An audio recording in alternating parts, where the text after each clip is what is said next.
আসসালামু আলাইকুম, welcome to Muslima cooking BD. আশা করি সবাই ভালো আছেন। আজ তৈরি করে দেখাবো খুবই মজাদার রুচিকর খাবার। এক টুকরো গরুর মাংস দিয়ে তৈরি এই রেসিপি 7-8 জন মিলে তৃপ্তি করে খেতে পারবে। মাংসের ভর্তা এত টেস্টি, অবশ্যই তৈরি করবেন। যা যা লাগবে: পেঁয়াজ, এক টুকরো গরুর মাংস, আলু, একটা ছোট মাঝারি সাইজ একটা রসুন আর কিছু শুকনা মরিচ।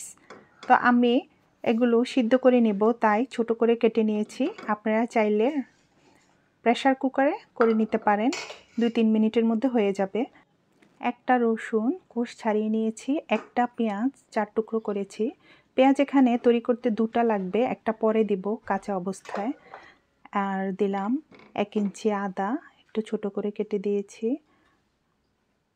আলু দিলাম একদম ছোট ছোট 4 পিস, এটা কিন্তু একটা মাঝারি সাইজের আলুর পরিমাণ, এক সাইজ। আর এখানে আমি ধনিয়া গুঁড়ো দিলাম 1 চা চামচ, লবণ 1/2 চামচ, আর শুকনা মরিচ দিয়েছি 3-4টি, একটা কাঁচা মরিচও দিয়েছি। পরে আমার আরও মরিচ লাগবে। সিদ্ধ করতে যা যা লাগছে তা দিয়ে দিলাম, পরিমাণ মতো পানি দিলাম। দিয়ে আমি অল্প আঁচে 30 মিনিট ধরে সিদ্ধ করে নেব, মানে রান্নাটা হয়ে যাবে। এখানে আমি কোনো প্রকার তেল ইউজ করি নাই, আমি একটু সরিষার তেল দেব পরে দিলে সরিষার তেলের স্মেলটা ভালো লাগে।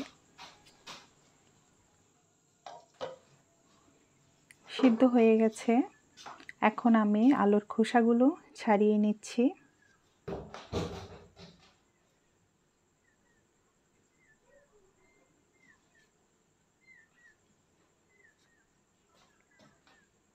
মানে এত টেস্টি হয়, অবশ্যই কিন্তু তৈরি করবেন। ভিডিওটা একটা লাইক করে দেন দর্শক বন্ধুরা যদি ভালো লাগে। আমি প্রথমে ছোট ছোট মাংসের যে টুকরোগুলো, এগুলো আমি একটু এখানে থেতলিয়ে নেব। আপনারা শিলপাটায় করে নিতে পারেন, ব্লেন্ডারও করে নিতে পারেন, কিন্তু আমার কাছে মনে হচ্ছে এটা সহজ পদ্ধতি, একদম আরাম। যদি এমন থাকে বাসায়, এভাবে করে নিলে একদম ঝামেলা কম। তো প্রথমে আমি মাংসের টুকরাগুলো থেতলিয়ে নিয়েছি, তারপরে বাকি সব উপকরণ দিয়ে দেব। একদম সুন্দরভাবে হয়ে গেছে, দেখতে এমন হয়েছে।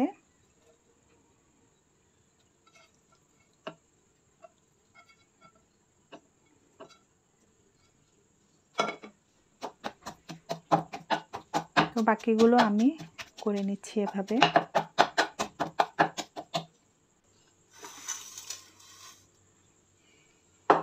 আমি এখানে পরে যে কয়েকটা শুকনো মরিচ রেখে দিয়েছিলাম, ভেজে নিয়েছি এগুলো।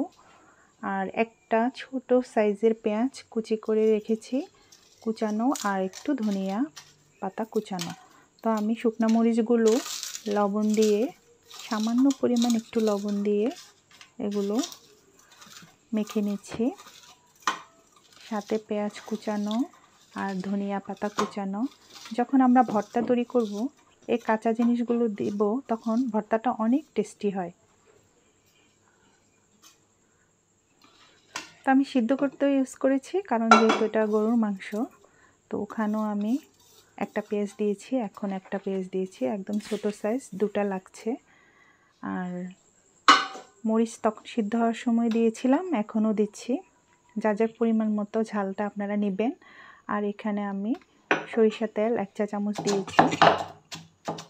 সরিষা তেলটা পরে দেওয়ার কারণে ঘ্রাণটা খুব ভালো আসে। তো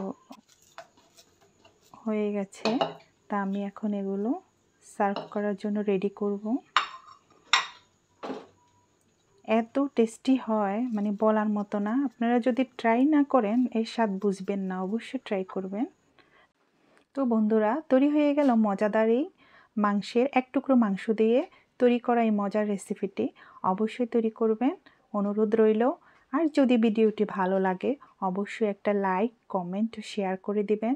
আর সাবস্ক্রাইব করার অনুরোধ রইল, অবশ্যই সাবস্ক্রাইব করে দিবেন, ভুলে যাবেন না। তো কেমন হয়েছে কমেন্টসে জানাবেন, তৈরি করবেন। সবাই ভালো থাকেন, সুস্থ থাকেন। আল্লাহ হাফিজ, আসসালামু আলাইকুম।